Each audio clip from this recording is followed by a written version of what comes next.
السلام علیکم ناظرین، میں ہوں آپ کا ہوسٹ محمد علی۔ پروگرام آج کے مہمان میں آپ کو ایک مرتبہ پھر سے خوش آمدید کہتے ہیں۔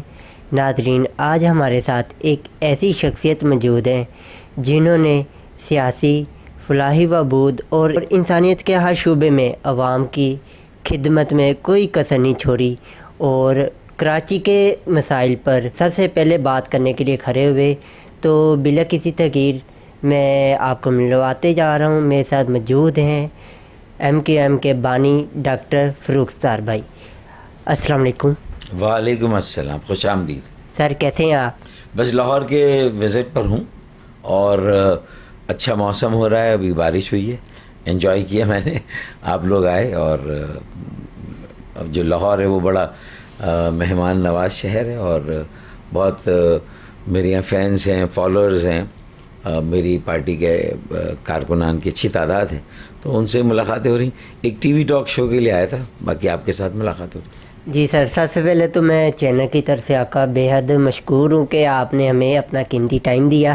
اور سر آپ یہ بتائیے گا کہ اتنے سالوں سے آپ کراچی کی عوام کی خدمت کر رہے ہیں، اس کی کیا وجہ ہے؟ باقی بھی لوگ ہیں جو نہیں کر رہے، تو انہیں بھی چاہیے اس کا کہ کراچی جتنے بھی عوام ہیں، نہ صرف کراچی کی بلکہ پورے پاکستان کی، تو ان کی اس طرح ہی خدمت کرے۔ تو اس کی کیا وجہ ہے کہ کیسے آپ کو شوق پیدا ہوا کہ آپ عوام کی خدمت کی طرف چلیں؟ دیکھیں، یہ سیاسی اور سماجی اور فلاحی کاموں میں میری دلچسپی اس وقت پیدا ہوئی جب مجھے میڈیکل کالج کے داخلے میں مشکل ہوئی نا، کیونکہ کوٹا سسٹم تھا سندھ میں، شہری اور دیہی سندھ کے درمیان ایک واضح فرق تھا۔ جو ہمارے شہری سندھ کے طلباء و طالبات تھے، بہت محنت کرتے تھے، اچھے نمبروں سے پاس ہوتے تھے، ان کو داخلہ نہیں ملتا تھا میڈیکل کالج میں، انجینئرنگ یونیورسٹی میں، یا لاء کرنا ہو، یا انہیں کامرس اور بزنس کی سائڈ پہ جانا ہو، اعلیٰ تعلیم حاصل کرنی ہو، تو وہاں ان کے دروازے بند تھے۔ تو اس فرق کو مجھے بھی بڑی مشکل ہوئی۔ میں نے 10 پرچے ریپیٹ کیے، بہت محنت کی، تب جا کے اندرون سندھ جامشورو حیدرآباد میں میرا داخلہ ہوا۔ پھر مائگریشن کرا کے میں آ گیا، لیکن اس سارے جو مشکل تھی اور یہ جو آزمائش تھی، تو مجھے محسوس ہوا کہ یہ ناانصافی ہے، اور ناانصافی کے خلاف آواز اٹھانی چاہیے۔ اس زمانے میں ایم کے بانی، جو اے پی ایم ایس او کے بانی تھے، انہوں نے آواز اٹھائی تھی، ہم نے ان کو جوائن کر لیا، اس کے بعد پیچھے مڑ کے نہیں دیکھا۔ لیکن یہ نہیں معلوم تھا کہ ایک سیاست کا کیریئر ہوگا پورا، اور پوری زندگی اس کی نظر ہوگی۔ ہم نے تو اس کو فلاحی کام، لوگوں کی بہتری، ان کو انصاف دلانے کے لیے ہم کھڑے ہوئے تھے، اور بس اسی وقت سے پھر اس کے بعد کم عمری میں میئر بنا دیا پارٹی نے مجھے۔ تو اس میں بھی ہم نے کراچی میں پہلا میڈیکل اور ڈینٹل کالج بنایا، جو کہ کے ایم سی کے انڈر میں، یعنی کسی بھی بلدیہ کے انڈر میں پہلا کالج تھا پاکستان میں۔ پھر ٹراما سینٹر بنایا پہلا پاکستان کا، اور نئی مشینیں ہم نے نصب کی۔ اسی طرح ہفتہ صفائی منایا، اور وہی وسائل اور اختیارات جو اس زمانے میں جب میں میئر تھا مجھے تھے، وہی آج کے میئر کے پاس تھے۔ لیکن آج دیکھیں کراچی گندگی کا ڈھیر بنا ہوا، کوئی اس کو اون کرنے کے لیے تیار نہیں ہے۔ لیکن یہ کہ ہمارے زمانے میں ہماری ترجیحات میں صاف ستھرا کراچی، تو ہمارے ہاں کچرے کے انبار نہیں تھے اس زمانے میں۔ پھر پانی اور نکاسی آب کے مسائل بھی ہم نے حل کی۔ 10 کروڑ گیلن اضافی پانی کراچی کے نظام میں نے اس کا اضافہ کیا، اور پھر مصطفیٰ کمال صاحب نے مشرف صاحب کے ساتھ مل کے 10 کروڑ گیلن کا اضافہ کیا۔ لیکن اب پانی سب سے بڑا مسئلہ ہے کراچی کا، اس پہ فسادات ہوں گے، وہ لسانی ہو جائیں گے، کیونکہ کراچی 3 کروڑ سے زیادہ کی آبادی کا شہر ہے، اور پانی اس کی آدھی ضرورت بھی پوری نہیں کرتا۔ تو 13 سالوں سے جو پیپلز پارٹی بلا شرکت خیر صوبے میں اور سارے بلدیاتی اداروں، بلکہ پانی اور نکاسی آب یہ تو سارا ہے ہی صوبے کے پاس، جو کہ بلدیہ کے پاس ہونا چاہیے، انہوں نے ایک اضافی بوند پانی کراچی کو نہیں دیا۔ تو یہ کراچی پیاسا ہے، اور کراچی کا نوحہ ہے کہ اگر یہ پانی، کچرا اٹھانے کا جدید نظام، جو 250 فرسودہ لائنیں وہ چینج نہ ہوئیں گٹر کی، اور سرکولر ٹرین نہ چلی اتنے بڑے شہر میں۔ لاہور میں دیکھیں ٹرین چل گئی، پبلک ٹرانسپورٹ کا نظام ہے، اسلام آباد پنڈی میں پبلک ٹرانسپورٹ کا نظام ہے، ملتان میں اور شہروں میں ہے، لیکن کراچی دنیا کا 7واں بڑا شہر ہے، اور اگر 20 بڑے شہروں کو دنیا کے لیں تو ٹرانسپورٹ کا نظام، پبلک ٹرانسپورٹ کا نظام کراچی میں نہیں ہے. تو یہ جو ٹیکس جو شہر ملک کے قومی خزانے کو 60% کا ٹیکس دے، صوبائی خزانے کو 90% کا ٹیکس دے، اور اس میں پبلک ٹرانسپورٹ نہ ہو، تو اس سے پتہ چل رہا ہے کہ مرکز نے بھی سوتیلی ماں کا سلوک کیا. اور جو صوبہ ہے وہ صرف سوتیلی ماں نہیں ہے بلکہ بڑی ظالم ماں ہے. اور کچھ اگر آپ اس میں اس کے خلاف بولے بھی تو وہ بچے کا منہ بند کرانے کے لیے جو ہے وہ جبر بھی کرتی ہے.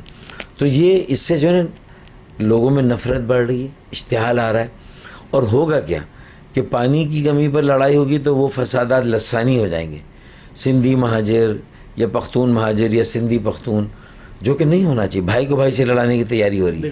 تو ہم یہ کہہ رہے ہیں کہ اب وقت آ گیا لوگوں کو ایک امید دی جائے، اور اس کے لیے اس وقت یہ نہ طے کیا جائے کراچی کس کا شہر ہے. اگر ایم کیو ایم بظاہر تقسیم ہو گئی ہے، منقسم ہو گئی، اس کا ووٹ بینک ہے، اور پی ٹی آئی کا ایک تجربہ نیا وہاں آ گیا ہے، لیکن پی ٹی آئی کی بھی پرفارمنس اچھی نہیں رہی ہے. اب سب ہاتھ پیر مارے، جماعت اسلامی، پی ٹی آئی پھر کوشش کر رہی ہے، ایم کیو ایم جو بچی کھچی اس کے گروپس بنے ہوئے، ایک میرا ہے، ایک خالد مقبول کا، ایک مصطفیٰ کمال صاحب ہے، پھر اسی طریقے سے پیپلز پارٹی ہے اور پی ایم ایل این.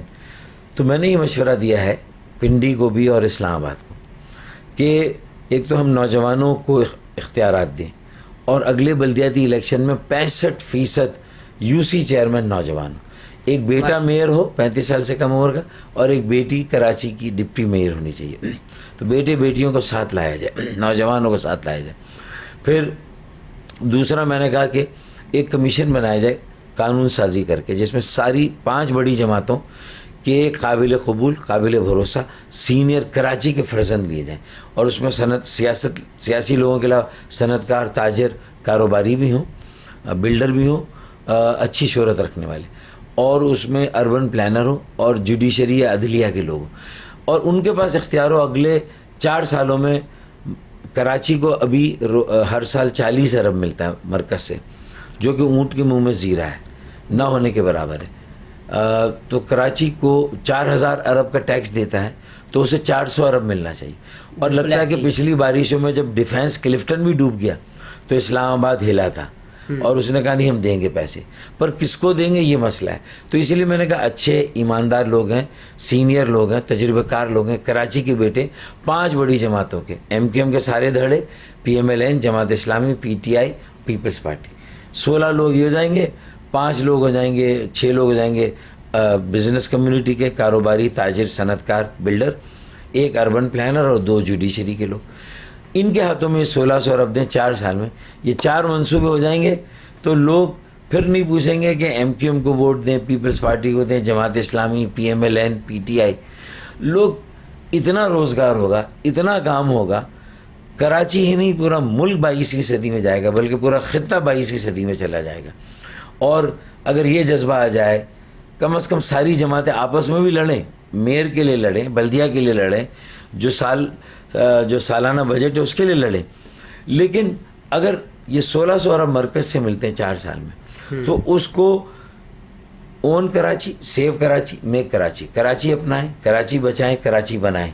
جب کراچی کو بچائیں گے تو پاکستان کو بچائیں گے. جب کراچی کو اپنائیں گے اور بنائیں گے تو سمجھ لیں کہ پاکستان کو اپنایا بنایا. یہ ہے فارمولہ کراچی کے ان ان گنت مسائل کو حل کرنے کو، اور پاکستان کی ترقی میں کراچی کی معاشی ترقی، سماجی ترقی کی رفتار کو تیز کرنے کا. اور اسی لیے میں کہتا ہوں کہ اگر یہ جذبہ پیدا ہو جائے اور میری اس تجویز کو لوگ مان لیں، اور نوجوانوں کے ہاتھوں میں ہم کراچی دیں، سیاسی عمل دیں، نظریہ دیں، بلدیاتی ادارے دیں، پھر صوبائی اور قومی حکومتیں دیں، تو یقین مانیں یہ ملک پیچھے مڑ کے نہیں دیکھے گا، دنیا کی آنکھوں میں آنکھیں ڈال کے بات کرے گا. پھر ہمارے ہاتھ لینے والے نہیں ہوں گے بلکہ ہمارے ہاتھ دینے والے ہوں گے. اسی لیے میں کہتا ہوں کہ کچھ دیر کی خاموشی ہے پھر شور آئے گا، کچھ دیر کی خاموشی ہے پھر شور آئے گا، تمہارا صرف وقت آیا ہے، ہمارا دور آئے گا. پاکستان زندہ باد. نوجوان پوچھتے کیسے ہوگا؟ میں نے کہا بھائی پانی سے چڑھاؤ، پانی میں اترو، عملی میدان میں آؤ، لوگوں کے مسائل حل کرنے کے لیے پٹیشنیں بناؤ، متعلقہ شہری اداروں میں جاؤ اور وہاں شور مچاؤ، اپنا حق لو. سر اٹھا کے جینا ہے، سر اٹھا کر چلنا ہے. اور سب سے بڑی بات یہ ہے کہ خیرات نہیں اپنا حق لینا ہے. یہی پنجاب کے نوجوانوں کو کرنا ہوگا. میں آج پنجاب کے دورے پہ ہوں تو یہاں کے نوجوانوں سے میری اپیل ہے کہ وہ بھی ہر شہر میں ایک نوجوان میئر لانے کے لیے ایک تحریک چلائیں, آزاد غیر جانبدار گروپ کھڑا کر دیں. آپ کے خیال سے نوجوانوں کو زیادہ سے زیادہ آگے آنا چاہیے؟ اور اس کے لیے میں نوجوانوں کے لیے ایک آخری شعر پڑھوں گا کہ پروں کو کھول زمانہ اڑان دیکھتا ہے, پروں کو کھول زمانہ اڑان دیکھتا ہے, زمین پہ بیٹھ کے کیا آسمان دیکھتا ہے, پروں کو کھول. تو یہ میری اپیل ہے, اور نوجوانوں کو اپنے پروں کو کھولنا ہوگا, پروں کو تولنا ہوگا, اڑنا ہوگا, آسمان کی بلندیوں کو چھونا ہوگا, پاکستان کو ترقی کے راستے پہ ڈالنا ہے, پاکستان کو آزاد اور خود مختار بنانا ہے, اور کوئی کسی کا محتاج نہ ہو, ہر طرح کی غلامی سے 22 کروڑ لوگوں کو نجات دلانی. یہ میرا. فروغ بھائی یہ بتائیے گا کہ میڈیا پر اس وقت کافی ساری گورنمنٹ کی طرف سے پابندیاں عائد کی جا رہی ہیں, باقاعدہ ان کے لیے قانون لایا جا رہا ہے, اور کچھ میڈیا ادارے ہیں جن کی غلطی بھی ہے, وہ غیر پروپیگنڈا پھیلا رہے ہیں, عوام کے درمیان برے عناصر پھیلا رہے ہیں. تو اس کے متعلق آپ کیا کہیں گے کہ میڈیا کو اپنا کردار کام کیسے سر انجام دینا چاہیے, اور گورنمنٹ کو اس کے حوالے سے کیا رجوع کرنا چاہیے؟ دیکھیں, حکومت کے جو قوانین موجود ہیں میرے خیال میں وہ کافی ہیں. انہیں اس سے زیادہ اظہار رائے کی آزادی, آزادی صحافت, اور اس پر کوئی قدغن نہیں لگانی چاہیے, کوئی پابندی نہیں لگانی چاہیے. یہ غلط ہوگا, یہ غیر جمہوری اقدام ہوگا, اور جمہوری حکومتوں کو تو کم از کم ایسے اقدام سے باز رہنا چاہیے, میں یہ سمجھتا ہوں. ہاں, میڈیا کو خود, جیسے میں کہتا ہوں کہ سیاسی لوگوں کو, جماعتوں کو آپس میں کوڈ آف کنڈکٹ یا ضابطۂ اخلاق بنانا چاہیے, اور آپس میں بھی الزام تراشی میں کیا ہماری حد ہے, ہم مغلظات اور غیر شائستہ اور غیر تہذیب یافتہ لہجہ اور رویہ زبان اختیار نہ کریں.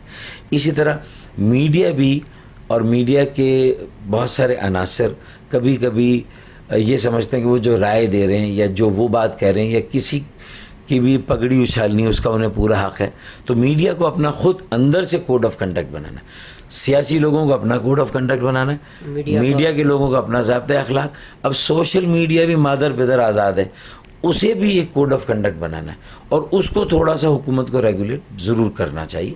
اس میں کنفیوژن پیدا ہوتا ہے, راستہ یعنی اویئرنیس تو آ رہی ہے, لیکن راستہ کیا ہے, منزل کیا ہے, کیسے مسائل حل ہوں گے, مسائل کو اجاگر کرنا ہی نہیں, لیکن اس کا سلوشن کیا ہے وہ بھی بتانا ہے.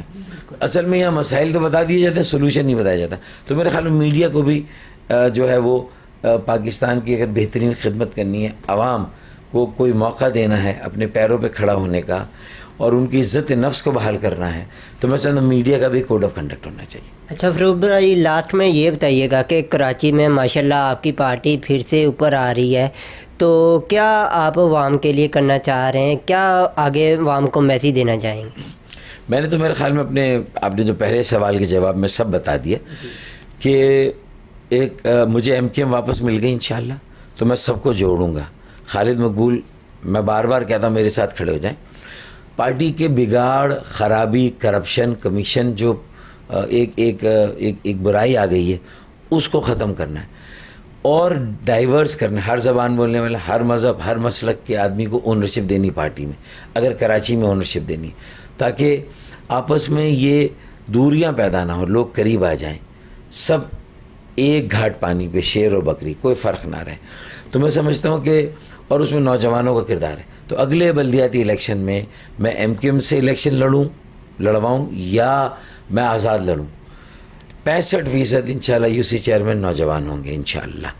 اور صرف نوجوانوں کا نعرہ نہیں لگانا, سوشل میڈیا پہ ان سے نعرے لگوانا, دریاں بچھوانا, سٹیج تیار کرنا, یہ تو نوجوانوں سے کام لیا جاتا ہے, اور کہا جاتا ہے ہم نوجوانوں کو امپاور کریں گے با اختیار, لیکن انہیں ٹکٹ نہیں دیے جاتے. ہم انہیں ٹکٹ دیں گے, امیدوار بنائیں گے, میئر بنائیں گے, deputy mayor, district municipal chairman اور یو سی چیئرمین بنائیں گے. تو یہ, اور پھر قومی اسمبلی, صوبائی اسمبلی میں بھی ہم ینگ ایم پی اور ایم این اے لائیں گے. میرے خیال میں یہی پاکستان کا مستقبل. بالکل. آخر میں ایم نیوز کا بہت شکریہ ادا کروں گا کہ آپ پنجاب میں بیسڈ ہیں, لیکن اس کے باوجود آپ نے کراچی کو, شہری سندھ کو اور سندھ کو اگنور نہیں کیا, اور وہاں کے حالات پر بھی نظر رکھی ہے. اور یہی وجہ یہی ہونا چاہیے. ورنہ دیکھیں بہت آسان ہوتا ہے پنجاب میں سندھ میں دوری پیدا کرنا. پاکستان کی مختلف طبقوں اور زبان بولنے والوں میں دوری پیدا کی جاتی. لیکن آپ نے اونرشپ دی ہے. میں ایم نیوز کو خراج تحسین پیش کرتا ہوں. صحیح خبر صحیح وقت پر لوگوں کو پہنچاتے ہیں اور بلا وجہ کی سنسنی سے اجتناب کرتے ہیں. میں دعا گوں اللہ تعالیٰ آپ کو اور ترقی دے اور آپ صحافت میں اپنا ایک بڑا نام پیدا کریں. شکریہ سر. ناظرین یہ تھے ڈاکٹر فروخ سار. ان کا کہنا تھا کہ نوجوان نسل کو ہمیں زیادہ سے زیادہ آگے کرنا چاہیے. ہم صرف ان سے کام لیتے ہیں لیکن انہیں نہ تو کسی عہدے پر فائز کرتے ہیں اور نہ ہی انہیں اختیار دیتے ہیں کہ وہ عوام کی خدمت آزادی کے ساتھ وہ کر سکیں. تو نوجوان نسل کو U C M N A M P کی سیٹیں بھی دینی چاہیے اور ساتھ مل کر انہیں چلانا چاہیے. اسی سے نہ صرف کراچی کے حالات بہتر ہوں گے بلکہ پورے پاکستان کے حالات بہتر ہوں گے اور پاکستان ترقی کی راہ پر گامزن ہوگا. تو اسی کے ساتھ اپنے میزبان محمد علی کو اجازت دیجیے. انشاءاللہ تعالی اگلی بار پھر ملاقات ہوگی. تب تک کے لیے اجازت دیجیے. اللہ حافظ.